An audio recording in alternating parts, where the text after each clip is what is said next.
Where does the light come from? It manifests from true wisdom.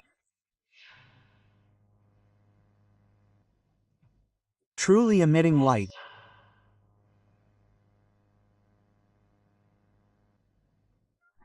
If the mind is not polluted, the body is not polluted. The body emits light.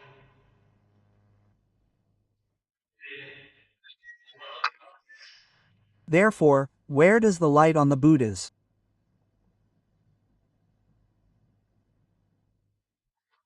body come from? We must know that it manifests from the prajna nature.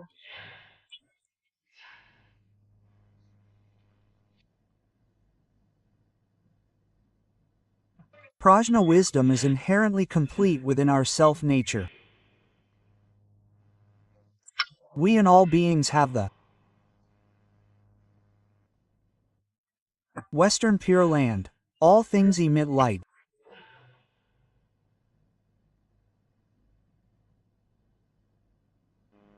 It's strange, why do all things emit light? In fact, every material object in our world also emits light. There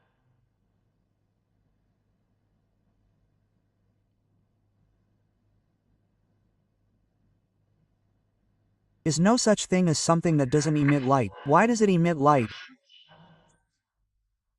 The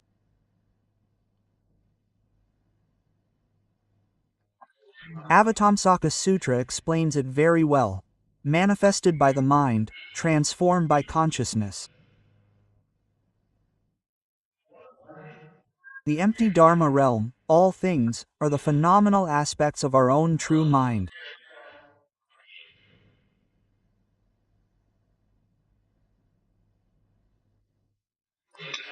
Within the true mind, there is immeasurable and boundless wisdom, and therefore immeasurable and boundless light, which is its essence. Since it is the mind nature, how could it not emit light? How could there be any reason why it wouldn't emit light?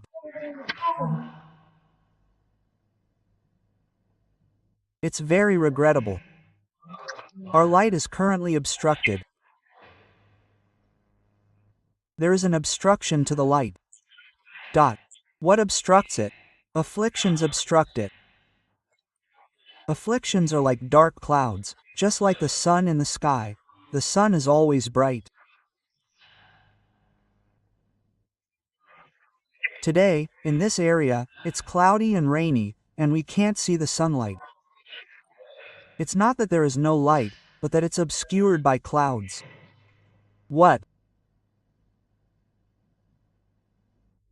obscures the light of our self-nature is the afflictions of views and thoughts, the afflictions of dust and sand, and the afflictions of ignorance. These three things obscure the light of our self-nature. So our body does not have light. Not only does the body not have light, but all things also do not have light. They are all obscured by this obstruction. If you remove these three types of obstructions, it will be exactly the same as the world of the Buddhas, without any difference. The body emits light, and all things emit light.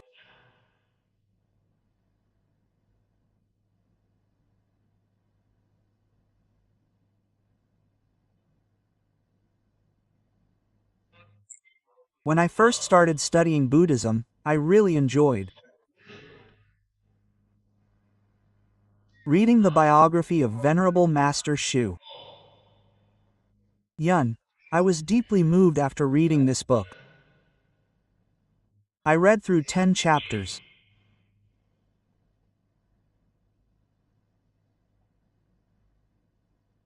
In the biography of the Venerable Master, there is a story from Buddhism that we call a koan.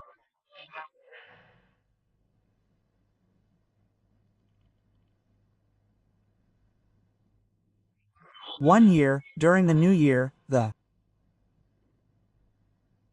Old Venerable Master was in his thatched hut on the mountain. Not too far from the temple.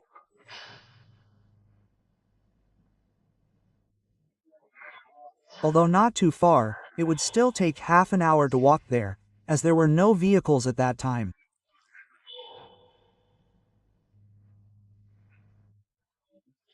If there were a car, it would only take about 5 minutes, 3 to 5 minutes, but walking took half an hour.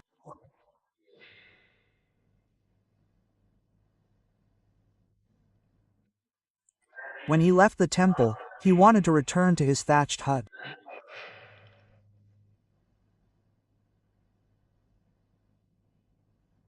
The old Venerable Master, due to his advanced age, couldn't walk very fast. While others could walk the distance in half an hour, it took him an hour and a half. He walked slowly and steadily. His mind was calm and focused. As he was approaching his thatched hut, it was already dark.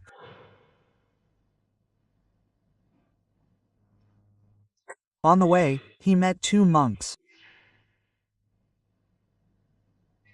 People going out at night usually carried lanterns. When they met the old Venerable Master on the road, they suddenly saw him and asked, "Why is it so dark? You don't have a lantern. How can you walk alone like this?" Quote. When the Venerable Master heard this, the space in front of him suddenly turned pitch black. It turned out that when the Venerable Master left, everything was bright.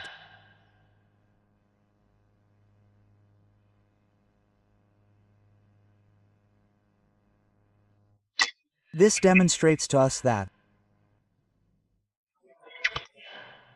our mind, even if only for a short time, can attain an inconceivable state of mind if it remains pure.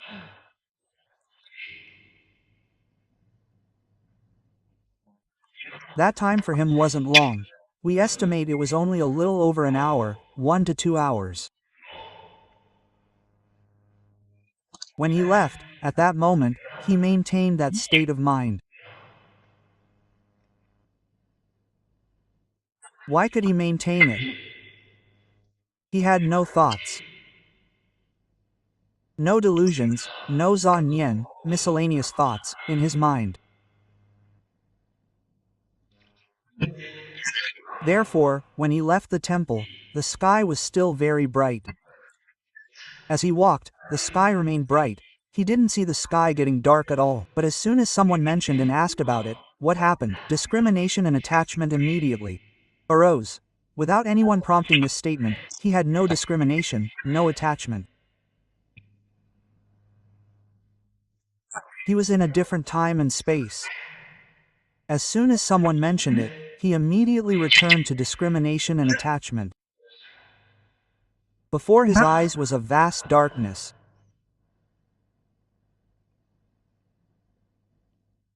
There are many such examples from ancient masters. We often see this in the preface to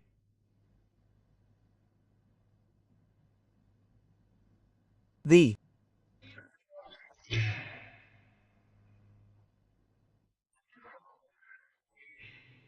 Sarangama Sutra commentary by Master Yuan Ying, where he recounts a story about himself.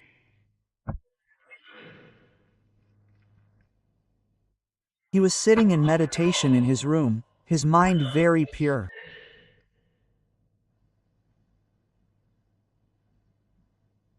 At that moment, all deluded thoughts, discrimination, and attachment were gone. Suddenly, he thought of something that needed to be done, so he left his seat and went out to do it. After going out, he suddenly thought, how could I have gotten out? It seemed as if he hadn't opened the door. He went back to check, pushed the door open, and the door was still locked from the inside.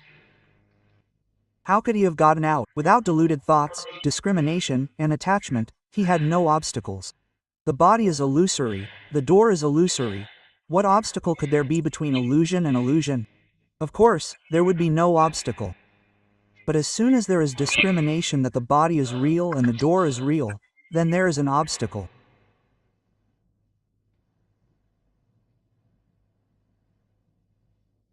These two great masters are not far from us.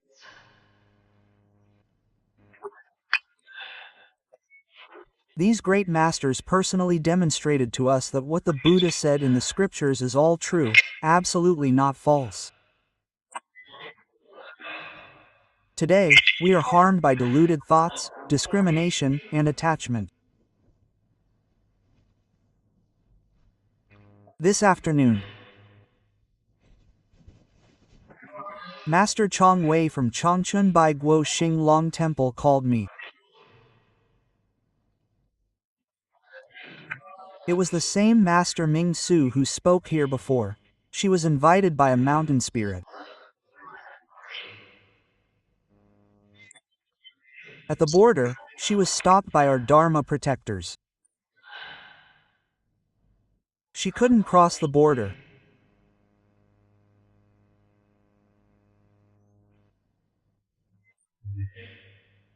Recently, she has been diligently reciting the Buddha's name for over 400 days without sleeping, reciting the Buddha's name day and night, without rest for over 400 days, and her spirit is full of energy.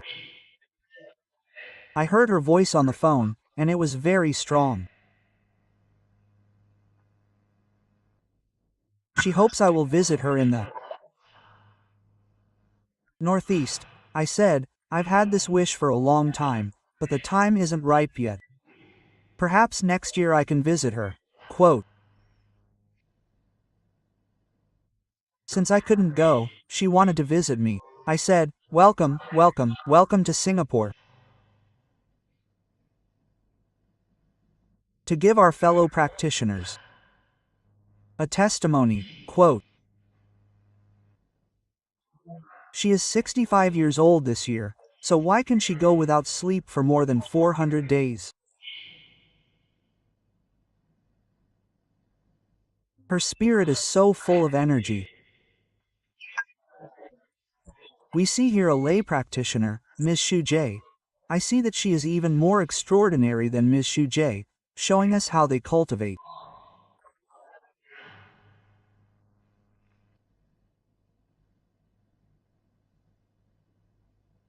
Teaching Buddhist Dharma, turning the Dharma wheel 3 times. We want to find these people to testify for us, to have her come and bear witness for us. We see in the scriptures that the methods and theories are indeed practiced by people who truly follow them. Can this be faked? This is what is truly called liberation.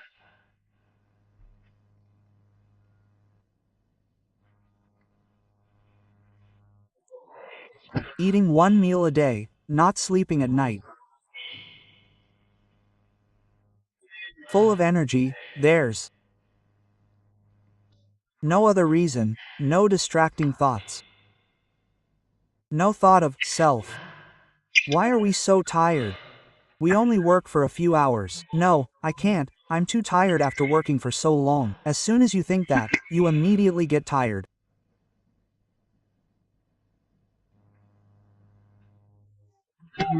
If you forget about time, they won't be tired, they have no concept of time.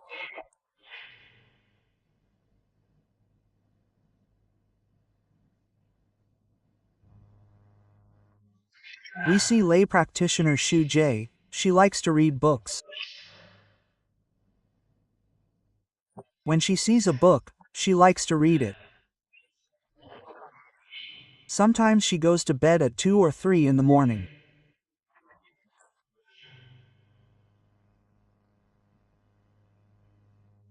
She still wakes up very early in the morning. We know that her sleep time is very short. Her reading time is long, her working time is long, there's no other reason. To put it in simple terms, she forgets herself. She forgets the self and enters this state. We can't do it. We have thoughts and actions, clinging to the self, clinging firmly to the self, not letting go of the self, not forgetting the self, so we can't do it. Therefore, fellow practitioners, we must diligently cultivate ourselves with sincerity. If we want to attain the true and supreme benefits of the Buddha's teachings, we must forget ourselves. Where does forgetting oneself begin? The Mahayana approach is different from the Hinayana. Mahayana Buddhism teaches us to transform our thoughts.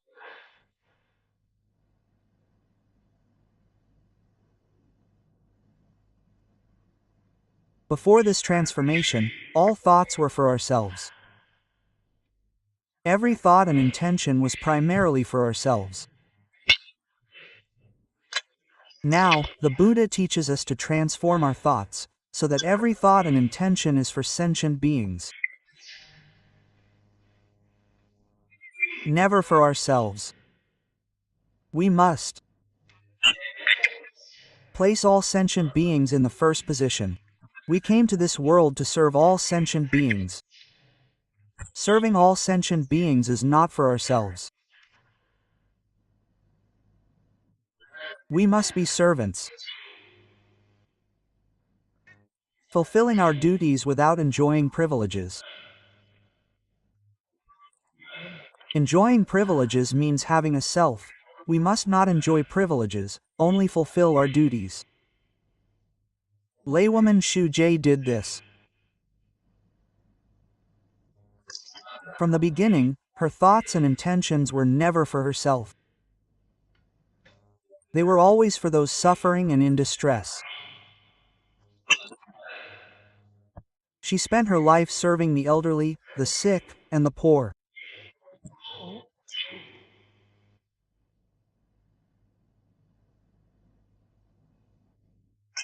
She never had any thought of herself. You see how she ate and dressed, eating only green vegetables without oil or salt. Could ordinary people endure this? Her body was so healthy, yet she didn't use any condiments. She completely abstained from oil, salt, soy sauce, and vinegar.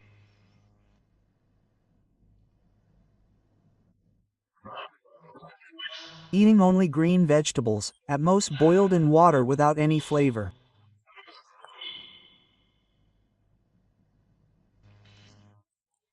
She ate one meal a day, and her clothes were salvaged from trash cans.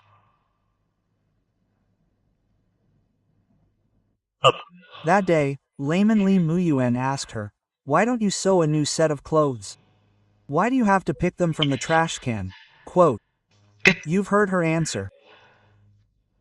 She often lived with the poor, helping these poor people every day. She needed to experience life like the poor.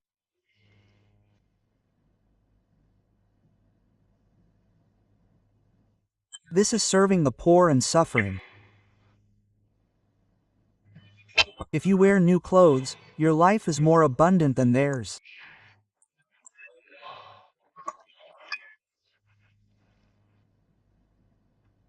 When you approach them, they won't be willing to approach you.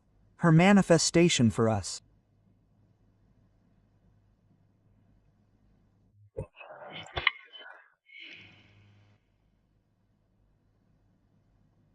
is the manifestation of a Buddha or Bodhisattva. This is true teaching. True wisdom teaching. When we see her life and her image, we should be enlightened.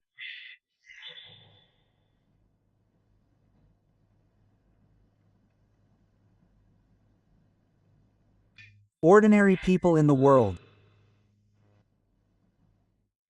are careless and superficial, failing to see the symbolic meaning.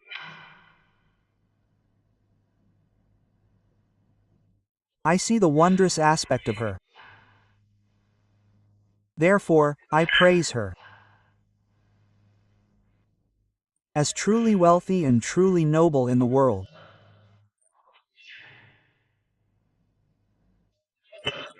Where does this wealth and nobility lie? It lies in her life being without lack. Not lacking in the necessities of life is true wealth. Her life is very peaceful and joyful. Where is the nobility? It lies in achieving the respect and admiration of the general public. This is true nobility. Absolutely not the worldly kind of wealth and nobility. Worldly wealth and nobility means having money is wealth, and having status is nobility. She has no money, nor does she have status. Her wealth and nobility are true wealth and nobility. The worldly kind of wealth and nobility is false. Why? Because when their money and status are gone, no one associates with them anymore. It's not like laywoman shoe. Everyone who interacts with laywoman Shu does so with genuine sincerity and heartfelt intention, not with hypocrisy.